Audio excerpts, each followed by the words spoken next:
Hello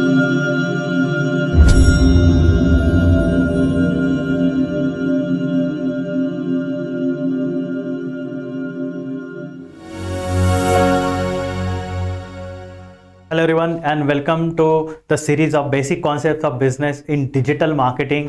आज जो है हम लोग एक नेक्स्ट वीडियो जो है देखने वाले गाइस, जहाँ पर बेसिक कॉन्सेप्ट्स ऑफ बिजनेस हम लोग देख रहे हैं इस पूरे सीरीज़ के अंदर। इसका जो पहला वीडियो था वहाँ पर हमने एक इंट्रोडक्शन देखा है कि डेमोग्राफिक्स क्या होता है, जियोग्राफिक्स, एथनोग्राफिक्स, साइकोग्राफिक्स क्या होते हैं। ये मेनली जो पार्ट आता है ये एक मोस्ट इम्पॉर्टेंट बिजनेस कंसेप्ट से आता है जिसको हम लोग बोलते हैं कंज्यूमर बिहेवियर। सो बहुत ही इंपॉर्टेंट सिनेरियो ये होता है गाइस, कंज्यूमर बिहेवियर। और ये जो दोनों टॉपिक्स आज हम लोग डिस्कस करने वाले हैं जो कि है यहाँ पर आप देख सकते हो डेमोग्राफिक्स एंड जियोग्राफिक्स। ये बहुत ही फैसिनेटिंग एंड वैल्यूएबल पार्ट जो है इस यहाँ पर अपना रोल एक प्ले करते हैं कंज्यूमर बिहेवियर के अंदर। ठीक है, सो आज हम लोग इन टॉपिक्स को देखने वाले हैं। तो इसके पहले मैं आपको बताना चाहता हूँ कि कंज्यूमर बिहेवियर क्या होता है। ठीक है, वैसे तो हमने इसके पहले के वीडियो के अंदर देखा ही है कंज्यूमर बिहेवियर क्या होता है, बट आज थोड़ा सा देखते हैं कि कंज्यूमर बिहेवियर क्या होता है। कंज्यूमर बिहेवियर, ठीक है, देखो अभी कंज्यूमर बिहेवियर या कंज्यूमर बिहेवियर का एनालिसिस करना इम्पॉर्टेंट इसलिए है क्योंकि जब भी आप किसी ब्रांड, प्रोडक्ट, सर्विस के लिए काम करते हो, जब आप अपने मार्केटिंग स्ट्रैटेजीज के अंदर काम करना स्टार्ट करते हो, तो बहुत इंपॉर्टेंट एस्पेक्ट ये होता है कि आप पहले अपने कस्टमर को समझो, अपने ऑडियंस को समझो। आपके जो बिजनेस के लिए प्रोस्पेक्ट होने वाले हैं उनको पहले समझना बहुत इंपॉर्टेंट होता है। जो कंज्यूमर होने वाला है, जो एक्चुअली आपके प्रोडक्ट या सर्विस को यूज करने वाला है, ऐसे लोगों को समझना ये बहुत इंपॉर्टेंट हो जाता है आपके बिजनेस मार्केटिंग स्ट्रैटेजी के अंदर। अगर आप इन लोगों को प्रॉपरली अंडरस्टैंड नहीं करते हो तो आपकी स्ट्रैटेजीज जो है ये कॉम्प्लिकेशंस जो है वो फेस कर सकती है।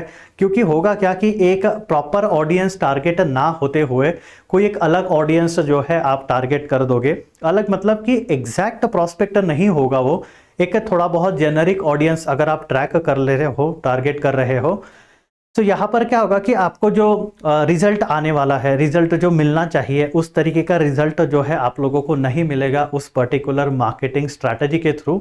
सो कंज्यूमर बिहेवियर देखो कितना इंपॉर्टेंट पार्ट है कि आपको ये सारी चीज़ें पहले स्टडी करनी है। ठीक है, और इनमें से भी दो चीज़ें बहुत ही ज़्यादा इंपॉर्टेंट है जो कि आज हमने यहाँ पर लिखी है, जो कि पहला है डेमोग्राफिक्स और दूसरा है जियोग्राफिक्स। तो ऐसे दो वैल्यूएबल एस्पेक्ट जो है आज हम लोगों को देखने हैं इस पूरे वीडियो के अंदर। ये बहुत ही इंपॉर्टेंट एस्पेक्ट्स है। एक दो ब्रांड की हम लोग केस स्टडीज भी देखेंगे कि उन्होंने इस पर्टिकुलर प्रॉब्लम को किस तरीके से रिजॉल्व किया, ये भी आज हम लोग देखेंगे।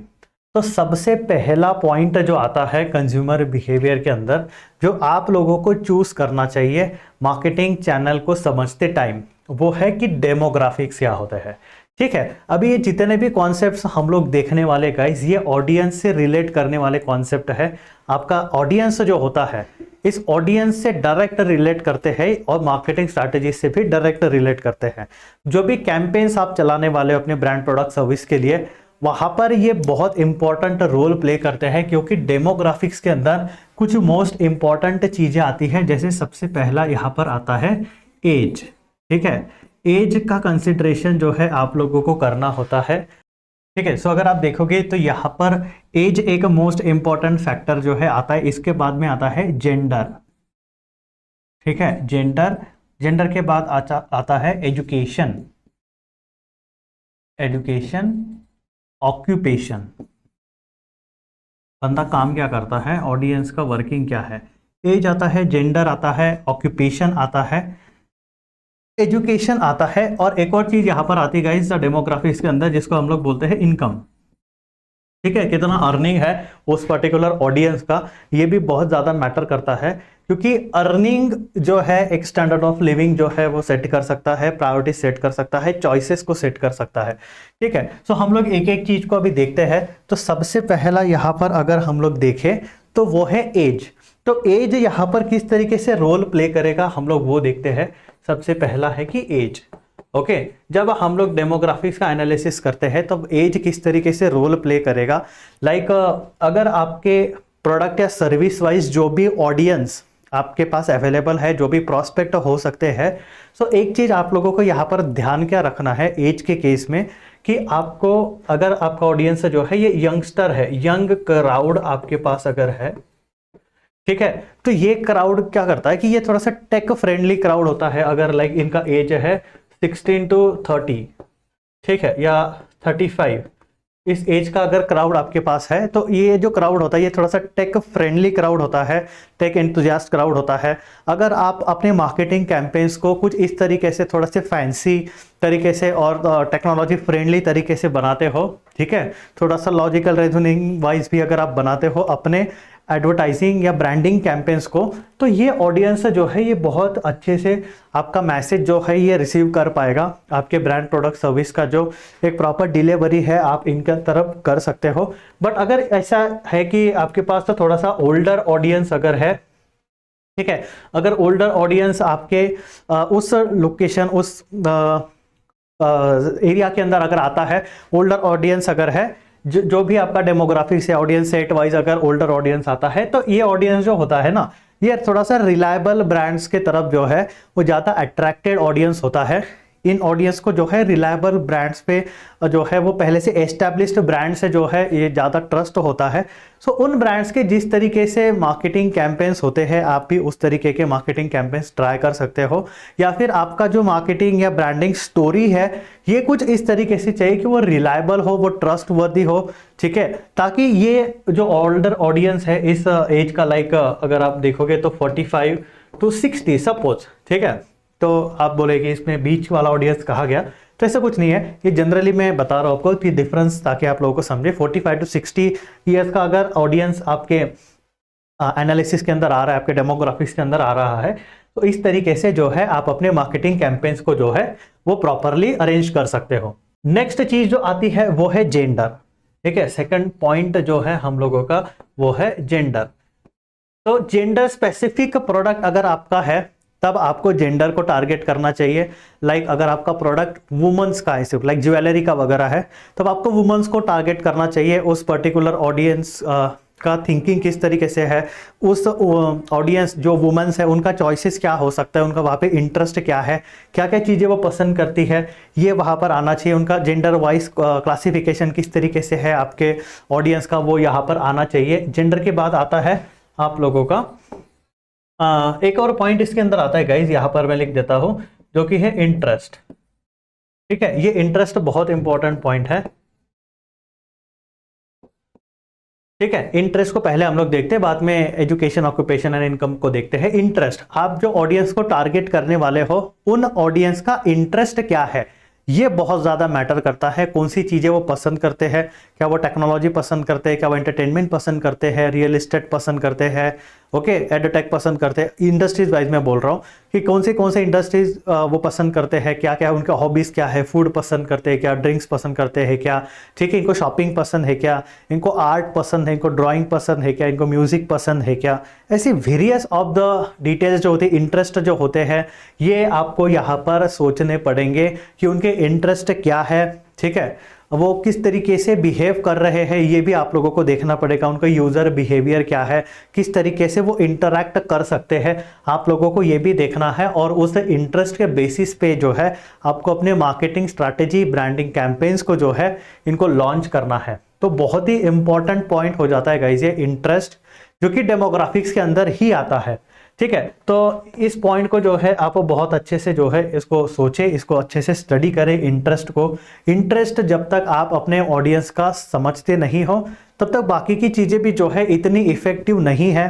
क्योंकि होगा क्या, मार्केटिंग कैंपेन्स जो भी हम लोग करने वाले डिजिटल मार्केटिंग के अंदर, तो ये कैंपेन्स ऐसे रहेंगे कि ये एक तो ऑनलाइन है सारे, ठीक है, ये कब जाके लोगों को समझेंगे, जब वो ऑनलाइन देखेंगे, उसके अंदर कोई एक हुक पॉइंट अगर है, ठीक है, हुक पॉइंट, ठीक है, ये इंटरेस्ट जो है ये आपके मार्केटिंग कैंपेन्स का एक हुक पॉइंट भी हो सकता है, कि जहां पर वो एड जो है, वो ब्रांडिंग जो है, जो मैसेज जो है प्रॉपरली एक बार डिटेक्ट हो जाए और उसके बेसिस पे जो है आप कस्टमर के साथ रिकॉल फैक्टर बढ़ा के, एक रिकॉग्निशन फैक्टर बढ़ा के अपने ब्रांड का रेपुटेशन भी बढ़ा सकते हो, और आपके ब्रांडिंग कैंपेन्स भी जो है वो भी बहुत ज़्यादा सक्सेसफुल रहेंगे। इसलिए मैं बोल रहा हूँ कि इंटरेस्ट जो है ये बहुत इंपॉर्टेंट रोल प्ले करता है यहाँ पर, अगर आप देखो तो। ठीक है, अगर हम लोग नेक्स्ट पॉइंट देखें गाइज, इसके बाद जो आता है वो है इनकम। इनकम रिलेटेड मैं इसलिए बोल रहा हूँ क्योंकि अगर यहाँ पर दो इनकम वाले लोग हो सकते हैं, एक होते हैं हायर और एक होंगे समझो एवरेज। ठीक है, एवरेज इनकम वाले। तो ये लोग क्या करेंगे, हायर इनकम कैंडिडेट्स जो है जिनका इनकम अच्छा खासा है, ये थोड़ा सा लग्जरी ब्रांड्स, ठीक है, ब्रांडेड प्रोडक्ट्स, ठीक है, technology related, high and technology related products, इनके तरफ जो है वो ज़्यादा अट्रैक्टेड रहते हैं। ये चॉइसेस भी होती है इनकी। ठीक है, तो अगर उस तरीके का ऑडियंस आपके पास है कि जिनका इनकम वाइज क्लासिफिकेशन आप करना चाहते हो, और उससे फिर आपका प्रोडक्ट सर्विस का मार्केटिंग स्ट्रैटेजी जो है वो डिसाइड होगा, तो आप लोग क्या करें कि हायर इनकम वाला ऑडियंस अगर आपके एनालिसिस में आ रहा है, तब आपको जो है थोड़ा सा प्रीमियम एडवर्टाइजमेंट कैंपेन्स को जो है इसको लॉन्च करना पड़ेगा, क्योंकि ये ऑडियंस जो है लग्जरी एंड क्वालिटी के ऊपर बहुत ज़्यादा फोकस करता है। ठीक है, जिस तरीके का प्रोडक्ट उनको मिलने वाला है। बट एवरेज इनकम वाला जो कैंडिडेट होता है, जो ऑडियंस होता है, ये वैल्यू फॉर मनी के ऊपर जो है वो बहुत ज़्यादा फोकस करते हैं। सो आपको ये चेक करना पड़ेगा कि हमारा जो कंज्यूमर है, यहाँ पर जो डेमोग्राफिक्स हम लोग देख रहे हैं वो कहाँ पर आते हैं, कौन से कैटेगरी में आते हैं। अगर एवरेज इनकम ऑडियंस आपके पास है तो value for money campaigns, discount oriented campaigns, ठीक है, बहुत अच्छे लॉन्ग टर्म प्रोडक्ट्स को यूज करने वाला ऑडियंस जो है ये होता है, तो प्रोडक्ट क्वालिटी भी बहुत ज़्यादा मैटर करता है। तो दो चीज़ें आप इनकम के बेसिस पे जो है डिसाइड कर सकते हो अपने मार्केटिंग कैंपेन्स के अंदर। ठीक है, अगर हम लोग नेक्स्ट पॉइंट की तरफ आए, यहाँ पर हमने देखा कि इंटरेस्ट क्या है, इनकम क्या है। अभी हम लोग देखते हैं एजुकेशन। ठीक है, एजुकेशन रिलेटेड पॉइंट्स क्या हो सकते हैं आपके ऑडियंस के, आपके कंज्यूमर्स के एजुकेशन रिलेटेड क्या पॉइंट्स हो सकते हैं, ये भी बहुत इंपॉर्टेंट है गाइज। जैसे एजुकेटेड ऑडियंस जो होता है ये थोड़ी सी ethical and sustainable and most quality focus audience जो है ये होता है। इनको सारी चीज़ें जो है वो प्रॉपरली चाहिए, क्योंकि एजुकेशन एक मेंटालिटी वाइज, एक बिहेवियर वाइज बहुत ही इंपॉर्टेंट रोल जो है ये प्ले करता है।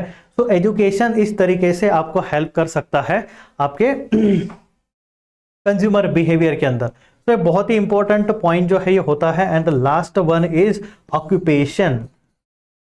ऑक्यूपेशन का इस तरीके से यहाँ पर रोल है कि जैसे जिस इंडस्ट्री से वो पर्टिकुलर ऑडियंस बिलोंग करेगा, ये यहाँ पर आ जाता है कि होगा क्या कि अब अगर कोई आपका कंज्यूमर है, ऑडियंस है, तो किसी पर्टिकुलर इंडस्ट्री में ही वो वर्किंग होगा, उसका ऑक्यूपेशन जो है, ठीक है, कोई ना कोई इंडस्ट्री के अंदर तो वो काम करता ही होगा ना। तो आपको देखना पड़ेगा कि उस पर्टिकुलर एरिया के अंदर जहाँ पर भी आपको अपने प्रोडक्ट्स प्लेस करने, जिसका पोजीशनिंग आप समझ रहे हो, वहाँ पर कौन से ऑडियंस का जो है ऑक्यूपेशन ज़्यादा है, किस तरीके के लोग वहाँ पर काम करते हैं, उनका इनकम सोर्स रेशियो कितना है, ठीक है, कौन से इंडस्ट्री के लोग वहाँ पर ज़्यादा काम करते हैं, उनके इंटरेस्ट क्या होंगे। सो इस तरीके से ऑक्यूपेशन को आप यूज कर सकते हो डेमोग्राफिक्स के अंदर। तो बहुत ही इम्पॉर्टेंट एस्पेक्ट ये हो जाता है। अगर हम लोग एक बात करें एक ब्रांड रिलेटेड कि कोई एक ब्रांड ने इसको किस तरीके से यूज किया है, सो कोका कोला का जो है हम लोग एग्जांपल लेते हैं।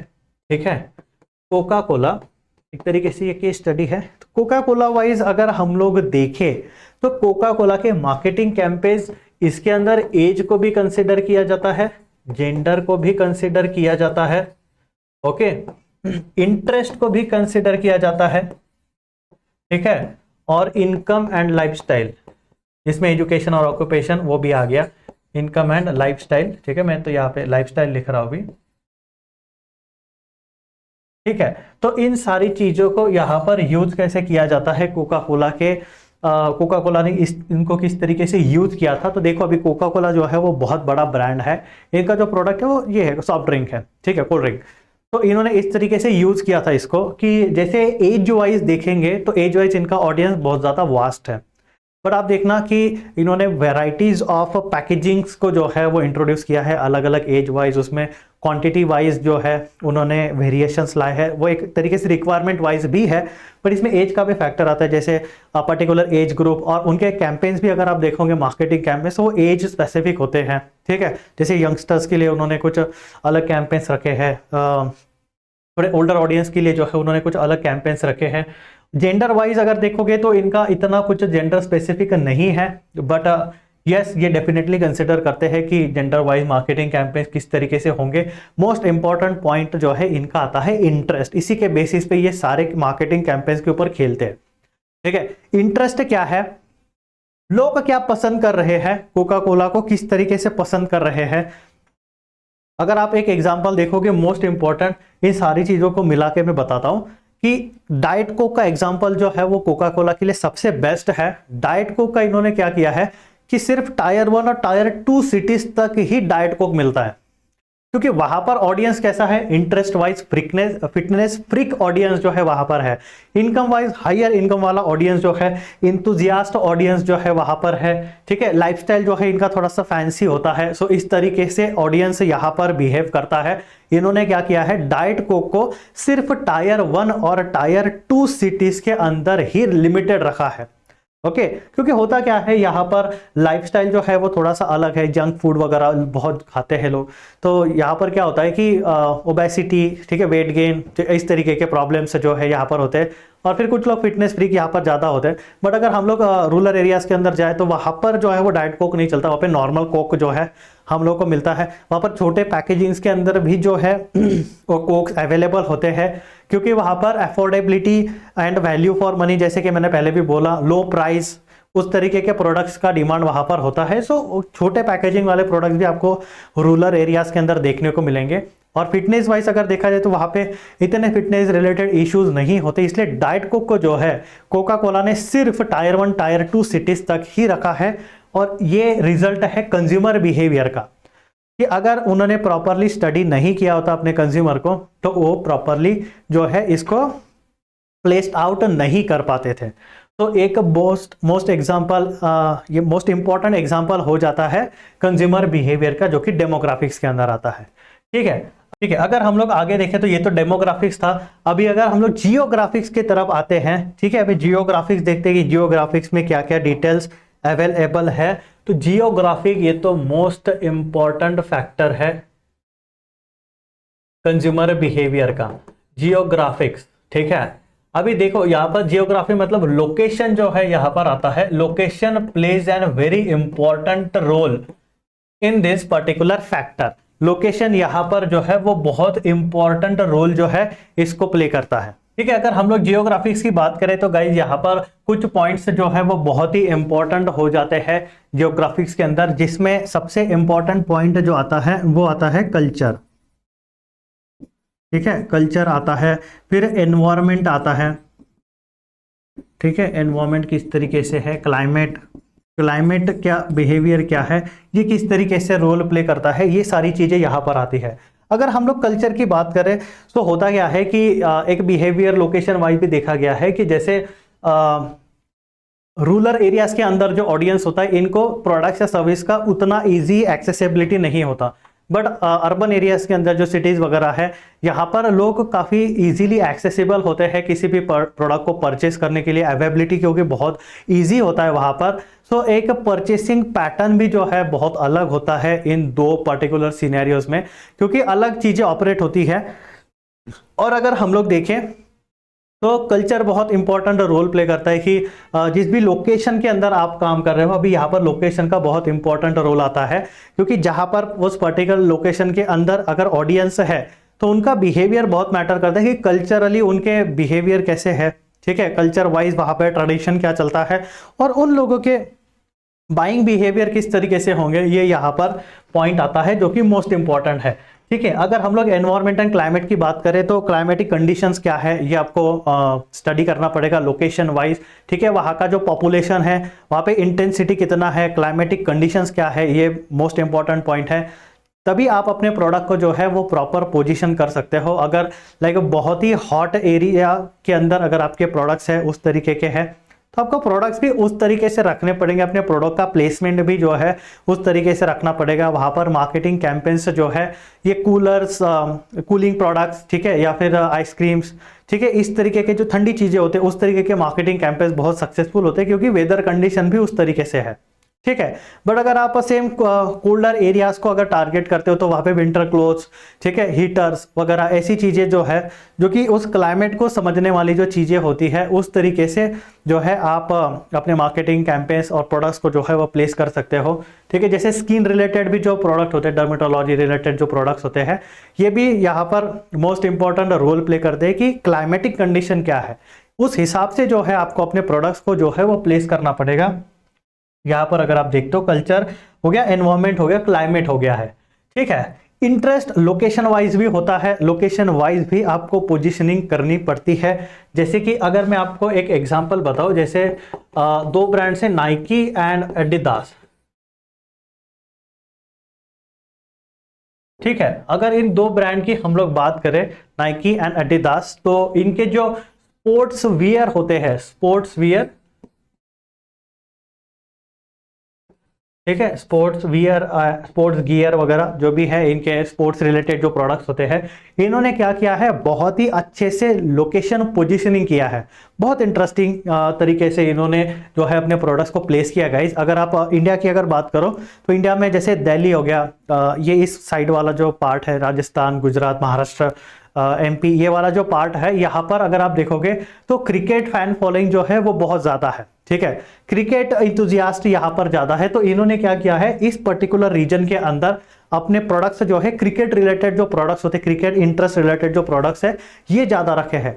बट अगर इसी का एक सेकेंड एग्जाम्पल अगर देखें, तो अगर आप ईस्ट साइड में जाओ, जैसे आसाम साइड वगैरह, वेस्ट बंगाल साइड, ठीक है, इस साइड अगर आप जाओ तो वहाँ पर फुटबॉल इंथुजियास्ट जो है वो बहुत ज़्यादा है, फुटबॉल लोग वहाँ पर ज़्यादा पसंद करते हैं। सो इन्होंने अपने ये जो प्रोडक्ट्स है वहाँ पर फुटबॉल ओरिएंटेड रखे हैं। तो ये क्या होता है, ये है प्रोडक्ट पोजिशनिंग यूजिंग जियोग्राफिक्स, ठीक है। तो देखो जियोग्राफी कितना इंपॉर्टेंट रोल प्ले करता है। अगर आप कहीं पे भी अपने प्रोडक्ट को प्लेस कर दो तो वो ज़्यादा सक्सेसफुल नहीं होता है। आपको प्रॉपरली समझ के, अपने लोकेशंस को समझ के, ऑडियंस वाइज इसको प्रॉपरली प्लेस्ड आउट करना होता है, तब जाके आपका मार्केटिंग कैंपेन जो है ये प्रॉपरली सक्सेसफुल रहेगा, ठीक है guys. So in the conclusion of this video हम लोग ये बोल सकते हैं कि डेमोग्राफिक्स और जियोग्राफिक्स जो है ये बहुत ही इंपॉर्टेंट रोल जो है ये प्ले करते हैं मार्केटिंग स्ट्रैटेजी के अंदर, आपके मार्केटिंग एस्पेक्ट्स को समझने के लिए, ठीक है, और बिजनेस को ग्रो करने के लिए कितना ज़्यादा इंपॉर्टेंस